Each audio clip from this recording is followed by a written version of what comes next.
પહેલગામ હુમલા બાદ ભારત પાકિસ્તાન વચ્ચે તણાવ જેવી પરિસ્થિતિ બની છે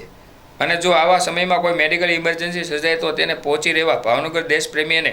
સામાજિક આગેવાનો દ્વારા રક્તદાન કેમ્પનું આયોજન કરાયું છે। રોટરી ક્લબ રોલ તથા હોટલ એન્ડ રેસ્ટોરન્ટ એસોસિએશન દ્વારા પહેલગામમાં થયેલ આતંકવાદી હુમલામાં થયેલ શહીદો શ્રદ્ધાંજલિ આપવા માટે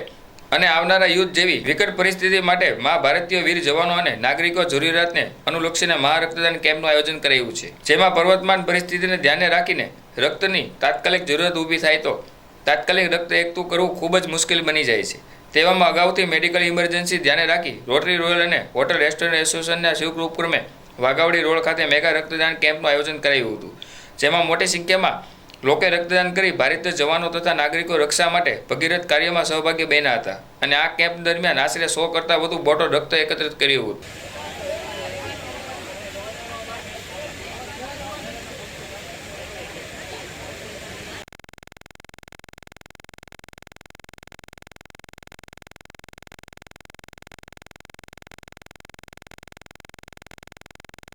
પ્રમુખ ભાવનગર હોટલ રેસ્ટોરન્ટ એસોસિએશન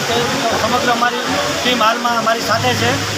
અમારો પહેલગામમાં જે આતંકવાદી હુમલો થયો તે શહીદોને શ્રદ્ધાંજલિ આપવાના ભાગરૂપે તેમજ હાલમાં જે યુદ્ધની પરિસ્થિતિ ચાલી રહી છે તણાવ ભરી એને ભવિષ્યમાં ભારતીય આર્મી ફોર્સના જવાનો તેમજ તે ભારતીય નાગરિકોને લોહીની જરૂરિયાતને પહોંચી વળવા માટે ખાસ મહા બ્લડ ડોનેશન કેમ્પનું આયોજન કરેલ છે, જેનો મુખ્ય હેતુ એ છે તેમજ ભાવનગરની પબ્લિકનો ખૂબ જ બહોળો પ્રતિસાદ મળી રહ્યો છે અમને અને ભાવનગર હોટલ એસોસિએશન તેમજ રોટરી ક્લબ રોયલ દ્વારા બંનેનો સંયુક્ત આ કાર્યક્રમ છે અને ભાવનગરની પબ્લિકનો ખૂબ ખૂબ આભાર માનું છું કે અત્યારે જે પ્રમાણે આવી રહ્યા છે અને જે અમારો બ્લડ ડોનેશન કેમ્પ ચાલી રહ્યો છે તે સફળતામાં ખૂબ ખૂબ અભિનંદન પણ પાડું છું ભાવનગરની પબ્લિકને। જય હિન્દ, જય ભારત।